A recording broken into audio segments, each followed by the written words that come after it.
Исәнмесез, җомга көне яңалыклары белән сезне мин Роза Хабибуллина таныштырам. Алга таба кайбер темалар турында. Шәһәр урамнарында сатуга нукта куелачак. Элеккеге урыннарда ярминкәләр бу елларда соңгы тапкыр узачак. Ни өчен хәбәрчебез ачыклады. Законны бозган өчен җавап бирде. Шәһәрнең үзәгендә урнашкан киоскны яптылар. Чаллыда татар яшьләре форумы узды. Яшь шәһәрдәшләрне нәрсә кызыксындыра, Гүзәл Шихапова ачыклады. Тиздән шәһәр урамнарында тәртипсез сатуга нукта куелачак. Бу атнада авыл хуҗалыгы ярминкәләре элеккеге урыннарда соңгы тапкыр узачак. Җәен шәһәрдә ярминкәләр өчен яңа урыннар булдырылачак. Аларның кая буласы билгеле, әмма сер итеп саклыйлар. Бары тик берсе ГЕС бистәсендә, ә икесе яңа шәһәрдә буласыгына билгеле. Теманы хәбәрчебез Гүзәл Шихапова дәвам итә. Мәскәү проспектында урнашкан базар янында җирасты аша кичү юлы. Анда көн сайын пенсионерлар сәүдә итә. Киптерелгән тәмлеткечләрдән алып кайнатмаларга кадәр бар. Һәр вакытта да бөтен шәһәрләрдә дә где только кайда гына булмасам да мин ел якларда там бар һәр вакытта рыночки такие.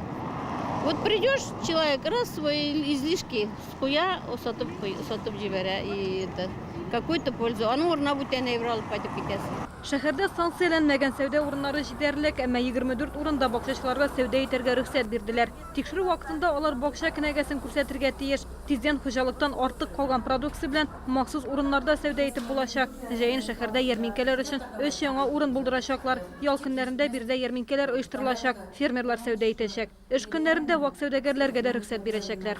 Эти ярмарочные площадки будут оборудованы тентово-каркасными конструкциями, будут удобны для, так скажем, как для приезжающих сельчан и для тех, кто то есть торгует, и для тех, кто приезжает на эти площадки. Будут сделаны парковочные места для этого. Значит, под тентово-каркасными конструкциями будут сделаны торговые места специальные. Значит, будут сделаны отдельные секции, так скажем, по специализации товаров. Уңайлы урыннарга килергә теләүче фермерлар саны да, сатып алучылар саны да артыр дип көтелә. Шуңа күрә авыллардан килүчеләр алдан хәбәр итәргә тиеш булачак. Гүзәл Шихапова, Ленар Султанов, яңалыклар. 15-16 апрельдә соңгы язгы ярминкәләр узачак. Бу елларда авыл хуҗалыгы ярминкәләре 3 мәйданда үтәчәк. Фермерлар үз продукциясын Галиәскәр Камал бульварында, Южный агросәнәгать паркында һәм Төзүче стадионында тәкъдим итәчәк. Сәүдә нукталарында 10-дән артык район вәкилләре булыр дип көтелә. Киләсе ярминкәләр бары тик көзен, сентябрьдә гына башланачак. Ел башыннан Чаллыда 24 ярминкә узган. Законсыз рәвештә алкоголь белән сәүдә иткән өчен 1-16 йортындагы киоскны яптылар. Безнең хәбәрчеләребез дә берничә тапкыр әлеге кибеттә фан-фуриклар сату очрагының шаһиты булды. Алачык шәһәрнең үзәгендә урнашкан февраль аенда гына алкоголь инспекциясе белгечләре биредә составында спирт булган 280 шешәне кулланудан алды. Эшмәкәр үзе Башкортстанда яши, ул илнең баш санитар табибы күрсәтмәсенә колак салмаган. Россиядә составында спирт булган азык-төлек булып саналмаган сыйыкчалар сатуны тыйдылар. Башкарма комитет белгечләре берничә тапкыр сөйләшүләр алып барды. Нәтиҗәдә әлеге бизнеска нукта куелды. Әлеге бинада нәрсә булыр, әлеге билгесез.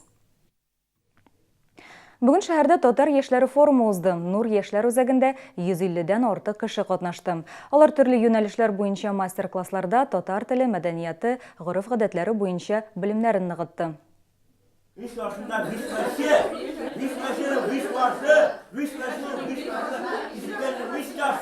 Җырчылар Айгиз Әхмәтов һәм Гөлдәния Хәйруллина татар халык тизәйткечләре ярдәмендә яшьләрнең телен шомарта. Бу кабинетта вокал буенча мастер-класс уза, әмма матур җырлар алдыннан чиста итеп сөйләшергә өйрәнергә кирәк.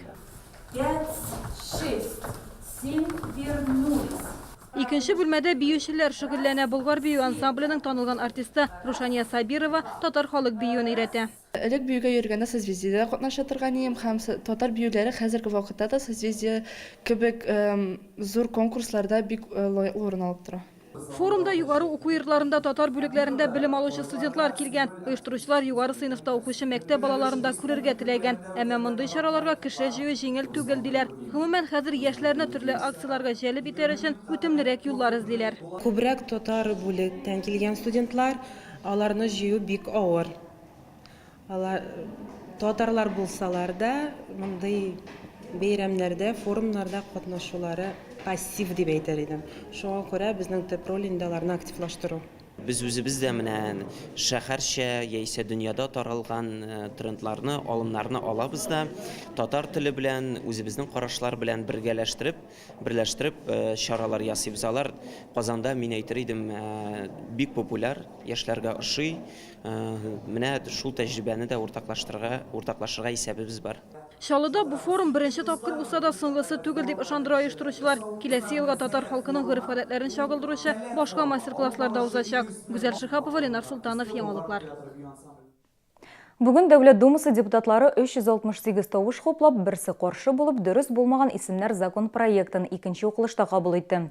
Шикләүләргә соннар, хәреф белән аңлатыла торган санаучы булган символлар яки төрле кушылмалар, аббревиатуралар, норматив лексикада булмаганнар, ранг яки вазифаны күрсәтүче исемнәр керә. Әлеге закон проектына аңлатма язуында бу исемнәр нормаль түгел дип белдерелгән һәм шундый исем кушучылар опека һәм попечительлек органнары тарафыннан ата-ана хокукларына мәхрүм ителә мөмкин. Шулай ук ЗАГС органнарының дөрес булмаган исемнәр кушуга каршы килү өчен вәкаләтләрен киңәйтү тәкъдим ителә. Әлеге чараларга дәлил итеп, бер ата-ананың яңа туган балаларын Люцифер дип атаган исем китерелә. Шулай ук Николай Никита Нил, Дельфин, Лука Счастье Сомерсет Оушен, кызларга кушылган Апрель, Полина, Принцесса Даниэла, Заря Зареница, Океана, София Солнышко исемнәре дә телгә алынган.